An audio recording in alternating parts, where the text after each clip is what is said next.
Dan Cook from Nadex to talk about a trading strategy using binary options. Dan, it's all you.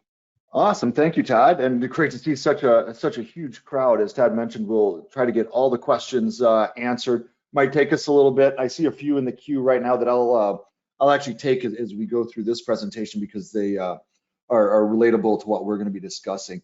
And just to let you know, I'm not a big one on PowerPoints, so we're going to spend most of the time actually in the trading platform, I think, which will take some of those questions and make it a bit clearer as well. What I'm going to be talking about today is a strategy really hijacked from the traditional options market. Started looking at it, a few years before I was even at Nadex. I was at another firm that offered Nadex products and worked with several of our traders and looked at just different strategies that we could use. And this is one particularly for day trading that people have really seemed to like. It offers quite a few distinctions, whether you're very new to trading at all or trading Nadex, or whether you've been trading for years. And what we're looking at with this strategy is really something that's low cost, lower risk to the percentage of potential gain we can make. So with that, I'll get into our agenda. My screen froze there for a second.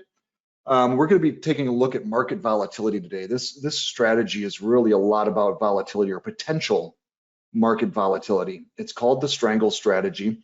If you're an options trader, you've probably heard this before. Even if you're not, don't worry, we're going to cover it in depth because we're going to spend most of the time looking at it on the platform. We're just going to walk through some guidelines on this strategy. And of course, I'll be answering questions as we go along, as well as we've got a few other people assisting on those questions. So please type them in the chat room. Before we begin though, a quick disclaimer. Trading involves risk. Trading on Nadex involves risk. Anytime you put money into a market, you can lose that money. It's not right for everybody. It's not right for everybody at all points in their life. So if you are thinking, oh, hey, I'm going to take my grocery money and turn it into $1 million, that's not the right approach. It has to be pure risk capital. One of the reasons is the psychology associated with money. If you're expecting to pay rent or buy groceries, now is not the right time for you to get into it because you're certain to lose that money just from a psychological disadvantage that you'll have. It means too much. I'm going to be looking at the charts today. We're going to be putting this strategy in. This is for educational purposes only. I want to show you how it's structured. I'm not going to be doing any analysis. Simply going to be placing some trades on the chart, show you how you can set them up and do that. So again, just for educational purposes, please don't take it as a recommendation. And if you have a live account, please don't just start placing those trades because that's what I'm doing, literally doing no analysis. And now is not probably the right time of day for this strategy anyway. So with that, a few ways that we're going to look at identifying volatility. Just price action. I mean, price action is really one of the greatest ways. You can look at a chart and say, wow, is volatility up? Is volatility down? How big of candles am I seeing on whatever time frame I'm at? We'll take a look at that price action on the charts. One thing with this strategy is we're actually looking for a shift in volatility, an impetus to drive that volatility.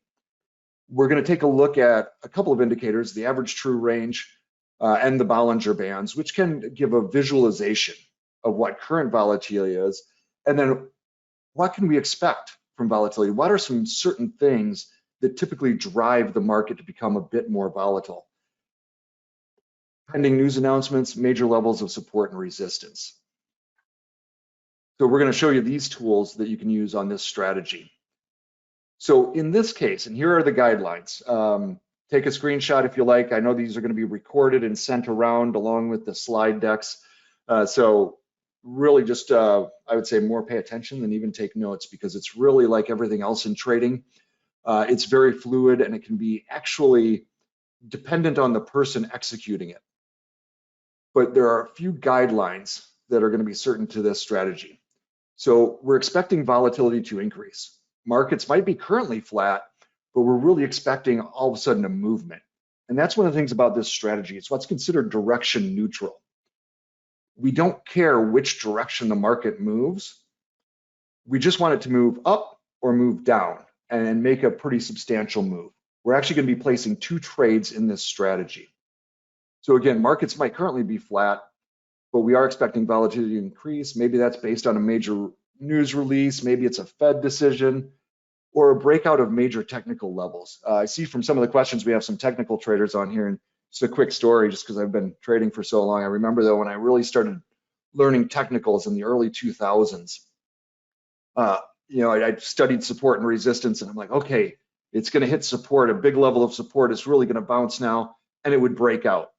So after a while, I thought, man, I'm a great breakout trader. And then it would come down, okay, it's going to break through that support and really break out and run, and then it would just bounce like crazy. One of the things I love about this strategy is that when we see these major levels of support and resistance, that can also spur volatility from technical traders. I don't know if anybody else has had that same experience in the market. It seems like you have these great ideas and then the market just proves you wrong. And then as soon as you shift, you would have been right, but you shifted your strategy. Part of the learning lessons, and that's one great thing about the market, is you're always learning, or at least you always should be learning. So here are the guidelines. So if you're looking at a major news release or announcement is expected, you want to take this trade at least 30 minutes before the event. Does anybody know why that is? Right? We want volatility, but volatility actually can make this tougher to trade if it's already in the markets, right? So we're looking for a shifting of volatility. Same as any market, buy low, sell high. We're going to actually look to take profits on this strategy, and I'll cover that when we get into the charts. If it doesn't move, get out. There's nothing wrong with having a trade that's not profitable. It happens often.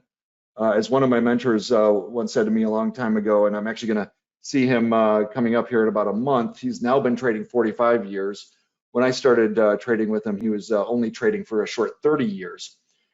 But the one thing he said to me, which always stuck with me, and then something, whether you're using this strategy or trading Nadex or trading anything in general, said the biggest difference between him and an inexperienced, newer green trader was that he got out of his losing trades faster. He just took smaller losses. So we're going to follow that premise here too. If it doesn't move, get out. A lot of people like to use multiple contracts per side. Cover this aspect of the strategy. We're going to start out simple and we're going to build on it as we go in the charts. Always, always, always, always use limit orders to lock in profits when using this strategy. One of the biggest mistakes people can make is on the buy side, they expect it to go to 100. By the way, this is just one of the general rules for trading binary options at all, is the unwillingness to take profit. Binaries are based on a probability, but as a trader, it's your job to look at that opportunity, because if you buy at 30, it doesn't have to go to 100 and expire for you to be profitable. If it goes from 30 to 60 and you close out, that's a good trade. So I want you to keep that in mind. These are considered all or nothing at expiration. There's nothing wrong. And actually, it's quite advised using this strategy because we're expecting volatility to lock in those profits. And we'll show you some of those targets and how we assess those. So the basic structure, we're going to look to sell an in the money binary option at 75 or higher. We're going to set a limit order to take our first profit at just over 50. That's the first, what's called leg of the trade, right? This has two legs or two independent trades. We're going to buy what's considered an out of the money binary option at 25 or lower. Now, some people using the strategy would say, hey, I only sell at 80 or higher. I only buy at 20 or lower. Up to you. I'm going to talk about some next steps and how you can work this strategy in. Again, you want to have a limit order out there, profit level just below 50. These are the basic guidelines of this strategy. So now let's go into the platform and take a look at these strategies there. Now, real quick, and everybody should still be able to see now instead of the boring PowerPoint presentation. I shouldn't say boring, it was hopefully quick enough for everybody. You should be able to see my chart. Can somebody just text and confirm that I'm still showing the right screen?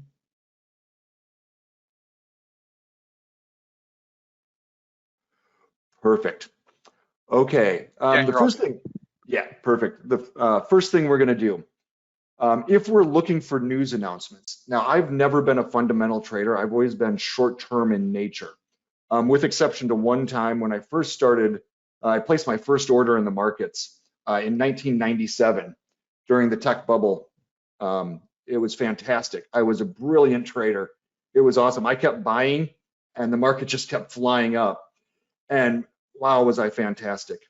Right up until spring of 2000 when everything collapsed and I didn't know what the heck I was doing. I didn't know how to really exit trades. I was actually trading on a level 1 platform, so I was way behind market action, things you don't see nearly as much anymore, much different time. And that's why I often say I placed my first trade in 1997. I didn't start trading until about 2001. And so while I've never been a fundamental trader, I still like to look at the fundamentals because I want to know what could come up. I don't want to be blindsided, right? I mean, sometimes the blind side can work in your favor, but more often than not, it seems to not. So one of the things I like to do, and you can do this to start your week, do this to start every day. I like to look at Daily FX. They've got their economic calendars. So if you simply go to calendars, click on economic calendar, you can look at just the day. You can look at the next 7 days. You can go back, set what countries, depending on what you're trading. So what I typically look for are high and medium reports. So for example, we had this one earlier today out of, for tomorrow, we've got in Germany, we've got their inflation rate. Now, Germany is obviously a huge component of the euro, so this might be something if I'm looking at this strategy on the euro USD. This is a strategy you can use across all markets, and it'll be pretty much the same. The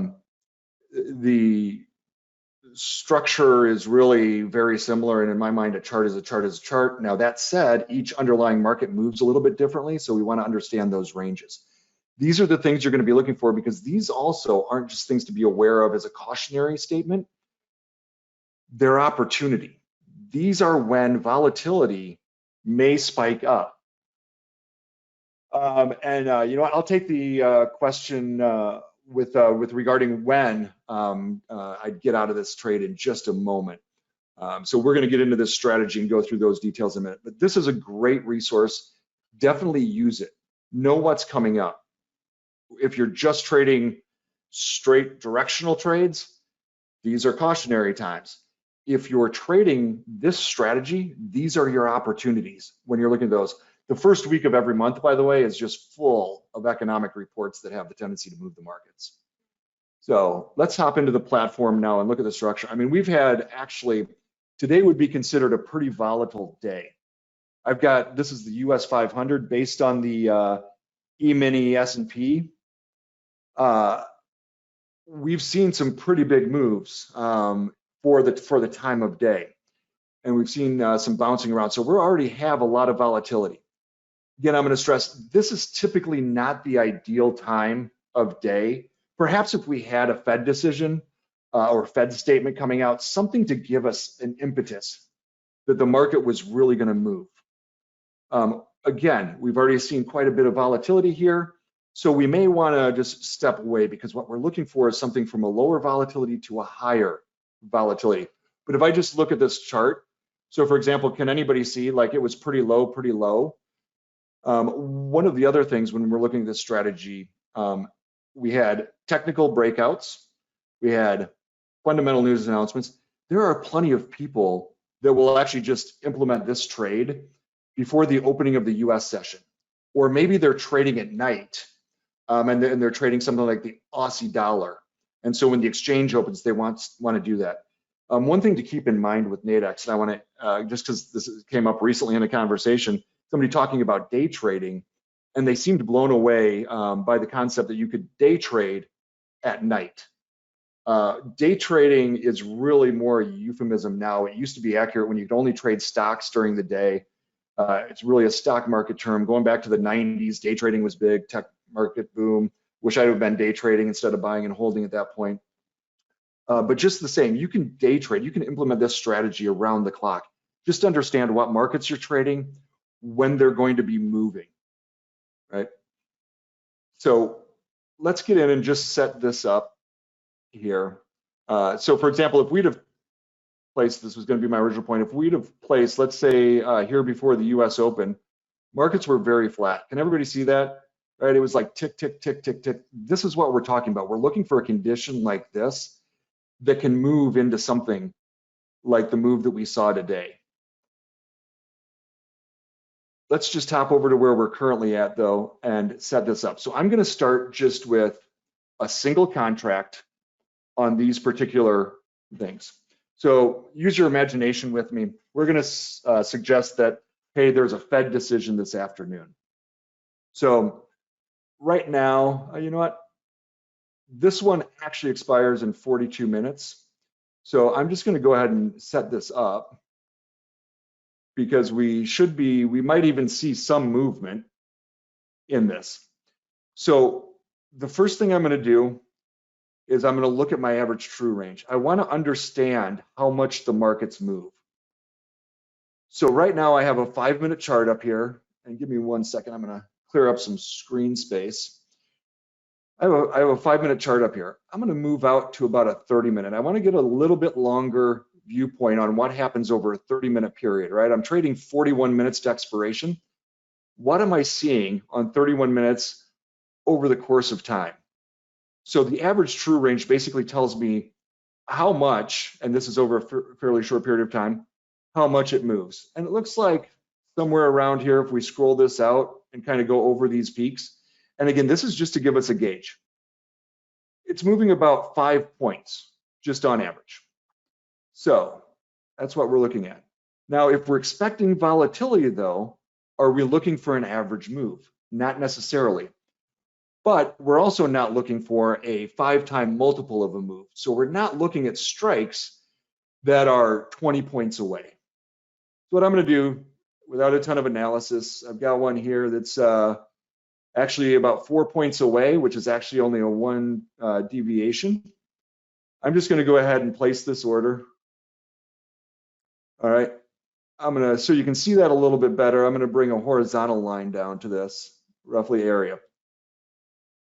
All right, so now I'm going to go to my other side and I'm going to look for something fairly symmetrical. Here's one that's priced at 84.50. I'm going to sell this. Now, again, I'd really want to understand what the market's doing. I'm doing this kind of fast so I could get these orders in. We're going to walk through the steps though. Again, I'll put another horizontal line on here. So basically what we're looking at now, and a basic rule of binary option pricing, is if it is trading at the strike, it should be trading somewhere around a level of 50, right? Because it's a probability, it's at the strike. In this case, if this market moves up and goes to where that yellow line is, that option should move from somewhere around where did we buy that at? We bought it at 1575, should move up to somewhere around 50. So now we want to put a limit order out here. So what I've done, I just clicked right here on the title of the contract. So it's always going to open it up in the opposite side. So in this case, I sold at 84. I'm going to set my limit order at 53. Does anybody know why I'm setting it at 53 instead of just 50? Perfect. Yeah, the reason for that is I want to account a little bit for that bid offer spread. Right? So if it's trading right around 50 at a midpoint, it might be trading at 48.52. And I'm looking for it to at least hit this line, if not surpass. On the other side that I bought, I'm going to go down here and I'm going to place a limit order. Again, I just click on the contract name there. It opens up the other side. This one I'm going to set at 47. Right? So I'm basically looking at if one of these gets hit. Now, both of these contracts can't be right at expiration. Right? One of them can be right, but the other one won't be, or they could both be wrong. So one of the questions came up: how long do you wait before, if it doesn't move? So let's say, okay, time has moved by, we've got our announcement that came out, and sometimes the market just doesn't do anything. Sometimes there's a delayed reaction.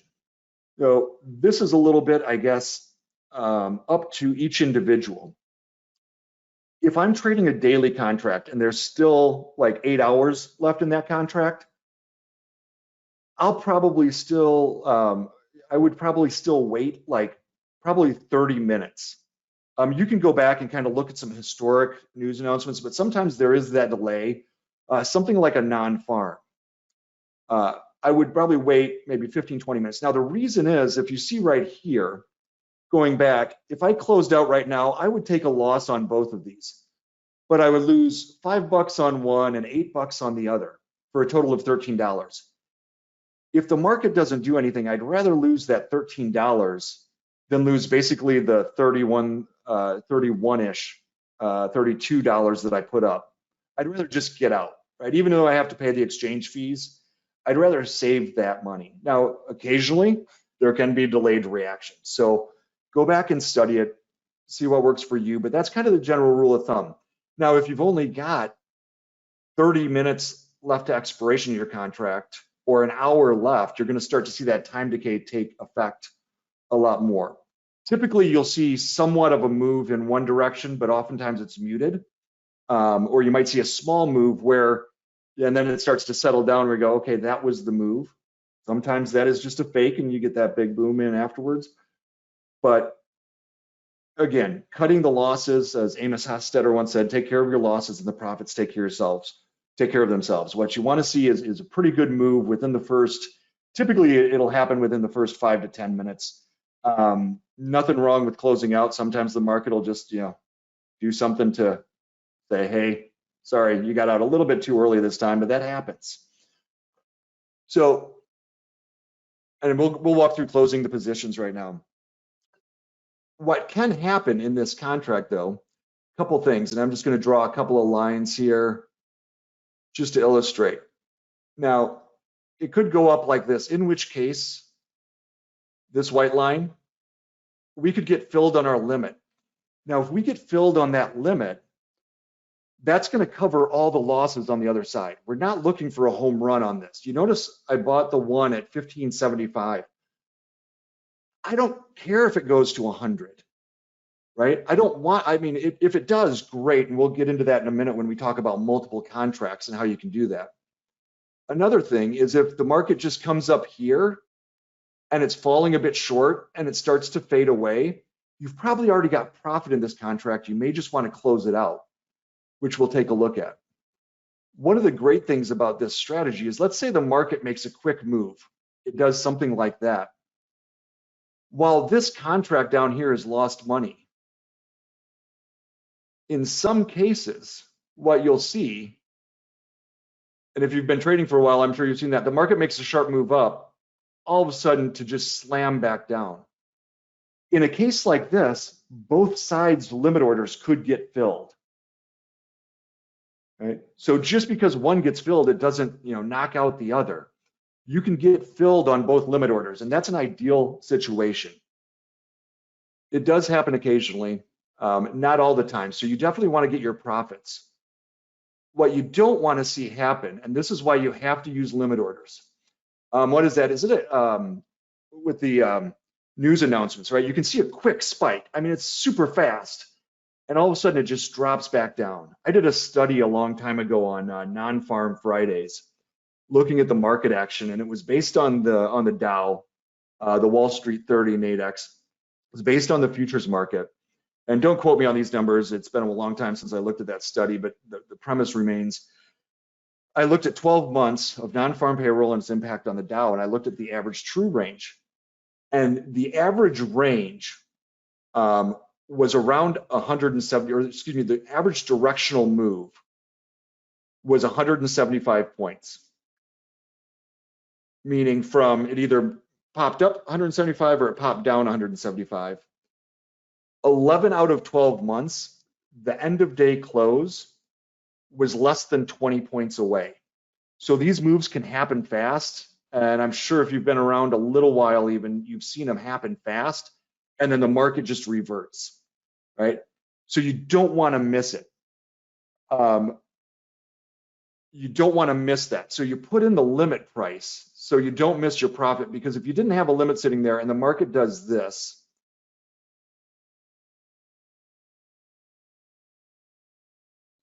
does something like this, and then it just sits back in the middle of the range where it started. Now both of those trades where you could have had profit on one side, just because maybe you were distracted for a minute or maybe you walked away. One of the great things about this strategy is that you can just walk away from it. But in order to do that, you have to have the limits, because you don't want to walk back and see market action like this and realize that you just never locked in profit. So again, you want to, exactly. If there's no limit order sitting there and the market makes the move, well, and then you missed it, too bad. It kind of reminds me of, I think it's Geico that has that commercial. I don't know if anybody's seen it, where there's like kind of the James Bond character on the rooftop fighting off all the guys, and then his mom calls. She's got him on the phone talking about how the squirrels are in the dad's garden again or something like that, right? We don't know what's going to happen in life. All of a sudden, somebody knocks on our door and we walk away just at the wrong time. Who knows? I have 2 golden retrievers. They're notorious for coming in and like knocking my keyboard down and just playing around. Lots of different reasons you can miss it. So get those limit orders out there. Now, we're going to walk through this again. We're going to walk through this setup again, but we're going to use multiple contracts. And I'll talk more about the premise, because I'm fairly certain a lot of people probably aren't super comfortable right now with this. So we're going to walk through it again using multiple contracts. But one thing I want to start out with, right, here we go. I'm just going to close these out. I'm going to close off these positions, right? So we're going to pretend like the news announcement came out, nothing happened. We waited 25 minutes. We're like, dang it. Right by the end, I can just hit close position. That's a market order. I'm going to close the other one. And now those close position. Now, the very next thing I need to do, and this is something that you never want to forget, always review your positions. And this is true at the end of the day, whatever your session is.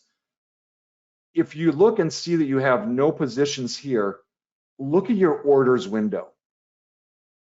Because right now, these 2 orders are still active. If the market goes up here, I'm going to get into a sell position. If the market goes down here, I'm going to get into a buy position. So I'm going to delete this order. Again, click on the name, simply delete the order. Now I'm totally flat. I have no working orders. I can safely go about my day.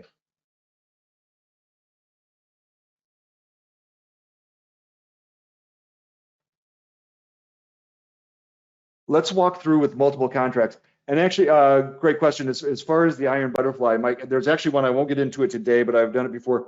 On the call spreads, that's one that actually really shapes up much more like as a butterfly when you're doing that. The one thing with, and the reason the call spreads work in that case, the binary options net out, meaning if I can't buy and sell the same strikes simultaneously, unlike traditional options where you have a put and a call that are separate. And I don't want to go too far in the weeds. With the call spreads, it works because there are basically a floor oftentimes lined up with a ceiling of 2 independent contracts. So, but there is a way to do basically what would be similar to a straddle. And at the end of this, I'll talk about where you can get more in depth on the low volatility when we're expecting range-bound markets. All right, so let's go back through this, and I want to talk about a premise, a way that you can add to this.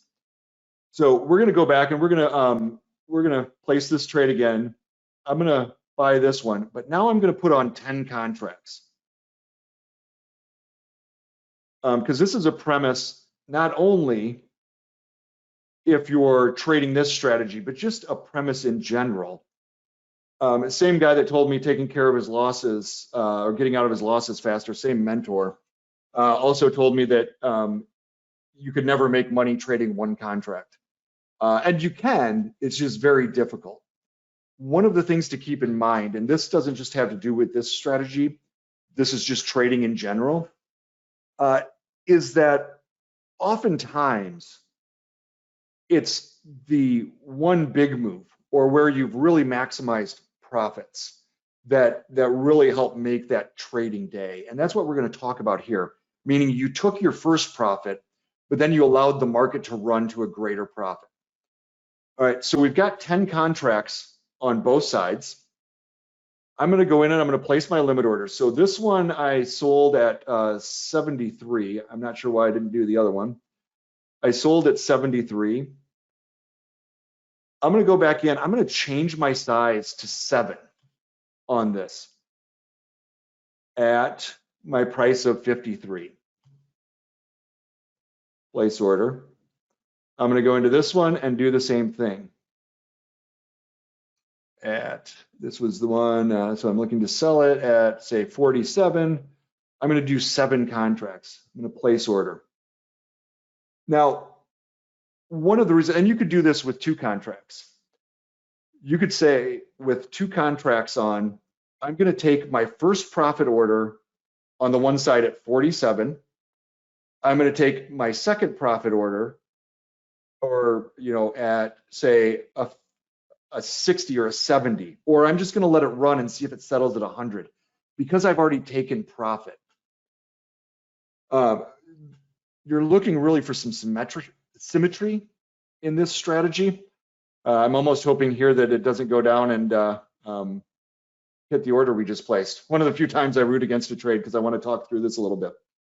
So what would happen here, though, is we've got a limit order in. So if the market drops, and here, I'm just going to do this point to point. All right, if the market drops like this, it's going to fill 7 of our orders. We're still going to have 3 remaining, but we've locked in profit on 7. What we want to make sure is with those 7, we've covered our risk on the other side being wrong. So if we do, and now we see the market move up, because if the market comes down like this, oops, not sure why that happened. Give me 1 second here. Sometimes over these. So if the market does something like this, drops down, boom, and this is where it expires, then we've made our profit on the 7, and we could let the other 3 run. We weren't just holding them with no reason. If the market started to pop back up, looked like it wasn't going to stay below that line, in that case, we could close that trade off manually, maybe at 70, maybe at 80, maybe at 30, whatever. We've still locked in additional profit. But what we can do by trading multiple contracts is try to enhance our profits on a trade. We want to get it locked in right away so that we're at least, once that's executed, we're guaranteed that we can't give back everything, but that we might be able to really enhance. Whereas we made, say, $30 to $32 on one trade, if it comes down here, then all of a sudden we made 85 on 3 other contracts. So we see a lot bigger profit potential on that. But we can do that because we locked in profit. Now we can manage the trade.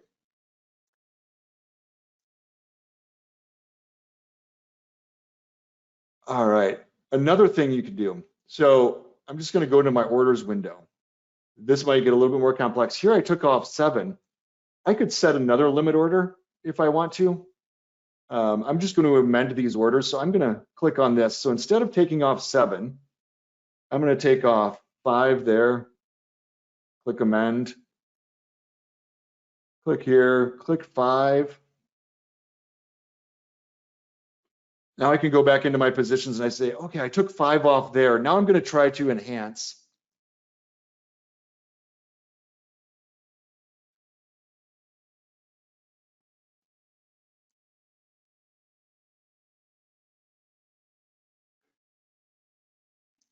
So got a question here and I'll try to walk through that as well. I actually have a few questions that I just want to make sure that was the reason for the brief pause here.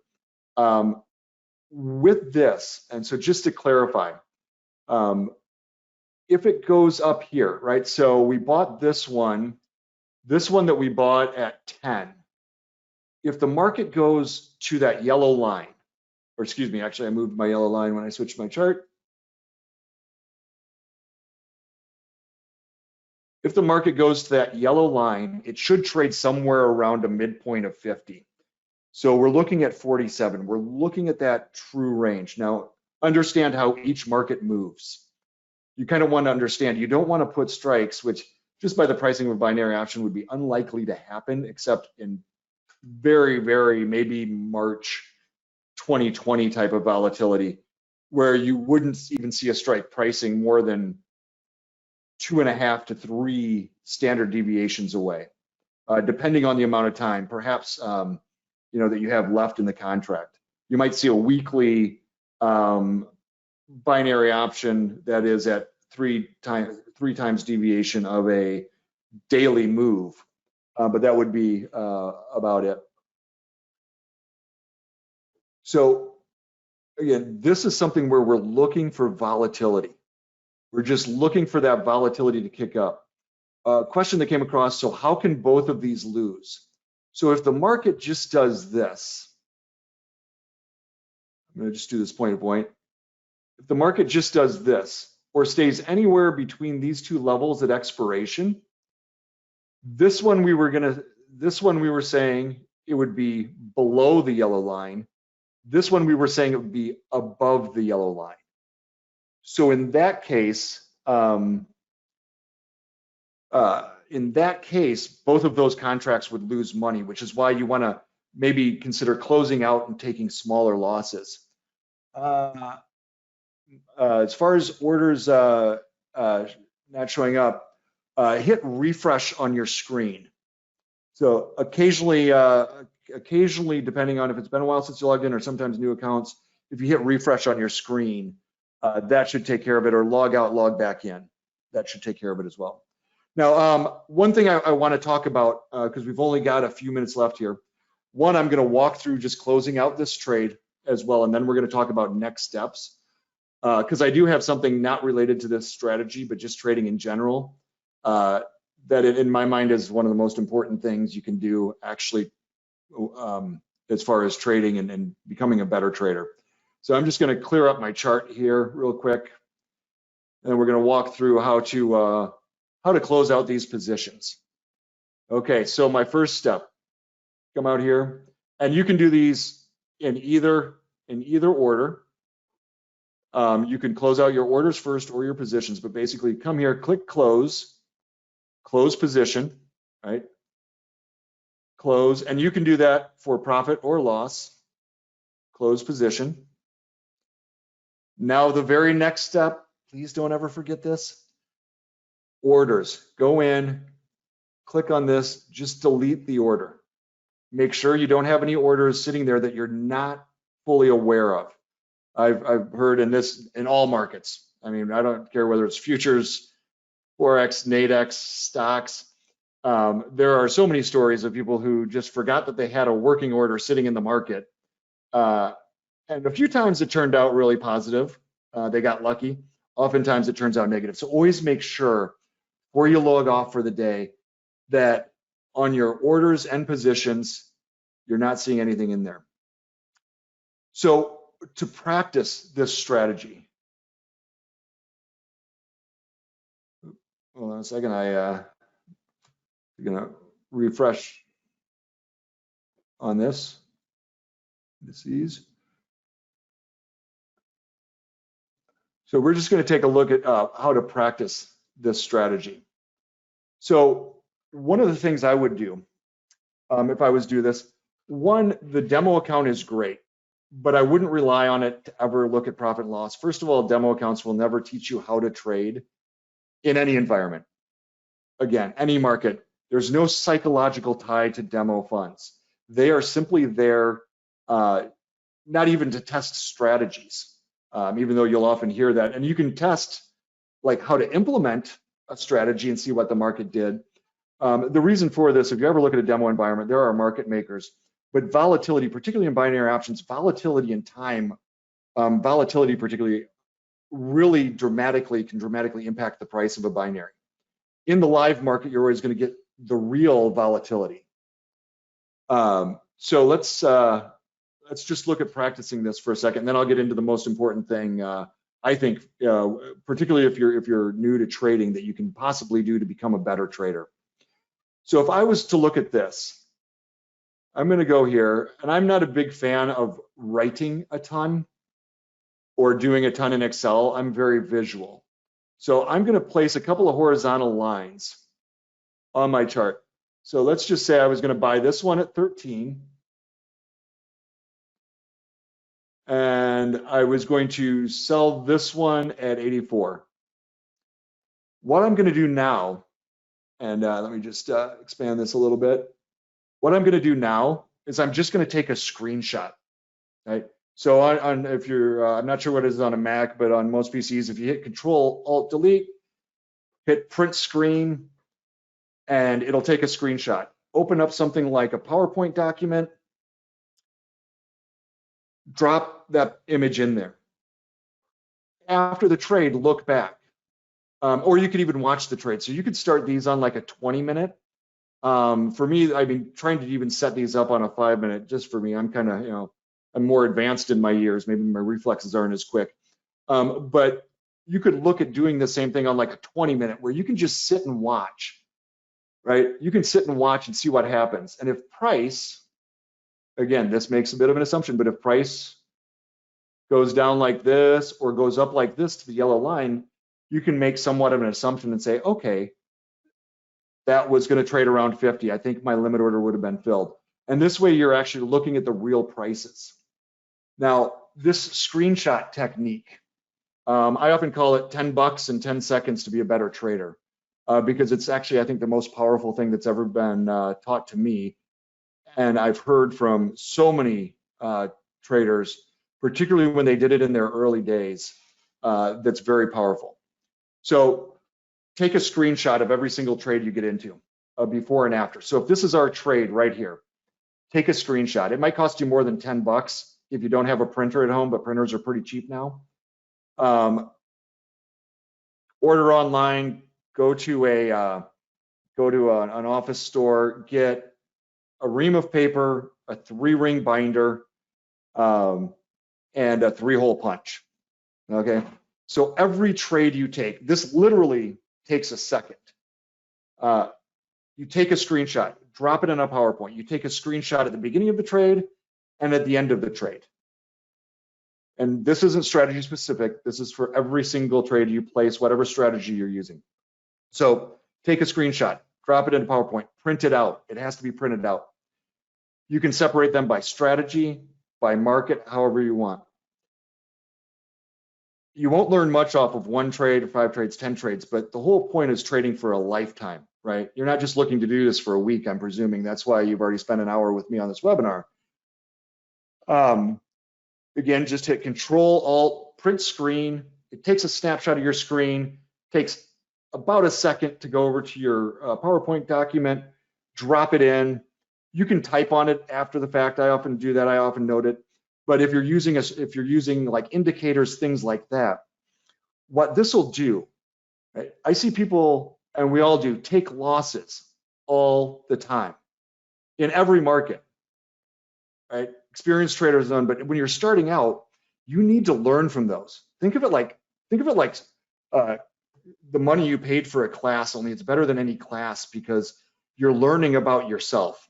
And what you'll do then at X time, call it 10 trades, call it 15 trades, 20 trades, whatever the case may be. This has a huge benefit. Take it back out.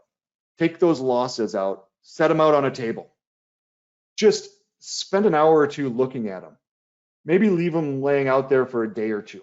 So oftentimes we talk about pattern recognition and things like that in the market. I trade patterns, but the most important patterns you can figure out are the patterns in yourself and how you are as a trader. And you'll never do that. You'll never be able to go out and look at your previous trades and rebuild them on a chart just as they were. You need to see them as they started. I will tell you, it is very powerful. Another thing it'll do for you, because we all hit tough stretches, right? You can hit, all of a sudden you've had 7, 8, 9 losing trades in a row, and that's about when people start to get psychologically like crazy. Take a step away and you can flip through and you'll be able to see times, and this takes some time to build up, right? Because you need more than a handful of trades, but you'll be able to step away and go, oh gosh, remember that time I lost 10 trades, I lost money on 10 trades in a row and then ripped off 15 that were profitable. So it helps you psychologically. You need to be analytical about your losses. You need to be able to learn from them. The other thing it'll do, it's really fascinating if you go back and look historically, particularly if you're trading with indicators or patterns, support and resistance. What you'll find is a commonality in those losses you were taking. You won't ever eliminate all of your losses, but if you find one thing that, say, removed 20% of your losses moving forward, or helps you not take as big a losses, that's going to be huge over the lifetime of trading. You've already paid the money, learn from it. But the other thing, just going back historically, imagine yourself 5 years from now, and you've got this, call the binder 2021, and you go back and you look at your trades. One, it's like your personal trading diary, and it's fascinating. Go back, flip through those, and you'll be like, wow, what was I thinking? I remember when I first started trading patterns really heavily and looking at candlesticks, 2004, 2005 time frame. And going back and looking at those, and it's like, wow, and you can actually see your evolution. It's like your legacy as a trader, but it's so valuable. If you didn't pick up anything about this strategy at all today, but just the last 5 minutes here on how you can take screenshots and track your trades, because I remember somebody used to have me go into Excel and like journal all of my trades and entry and exits. One, that didn't help me after the fact because I couldn't see. I'm very visual. I'm a technical trader. I couldn't see what the market was doing. But by taking a screenshot before and after, you can learn so much. Oh, this is a great question. Yeah, so as far as putting in your working orders, you'll only want to put those in once the position is established. Right? So if you don't have a position in your window, and the reason is you don't want to have a limit order sitting out there that's not a tie. For this strategy, a limit order out there that's not tied to that order. You want to be able to lock in the profit, not have something accidentally get hit. If you miss the trade, you miss the trade. That happens. But yeah, put the orders in. Put the orders in, the working orders, the limit orders to take profit in after you have an established position. That's a great question. And with that, it looks like I've already run over a little bit. Hopefully this was helpful. I know it'll be recorded. I think it's a sound strategy, but like any strategy, it's not perfect. Real quick, this question. So on a PC, I think it's so mine is Control Alt. Mine says print screen, but depending on your keyboard, you might see if you hit and hold down Control Alt, and then you might see PRT SCR is the abbreviated. So I actually, well, I use so much Excel. I don't like screenshots in Excel. I actually like them more in something like a PowerPoint, just because it's a little bit easier from a graphical image to get them displayed and printed out in a sequential order. But I hope this was helpful. With that, Todd, I'll turn it back over to you because I'm sure some people want a break or they're just tired of hearing me talk.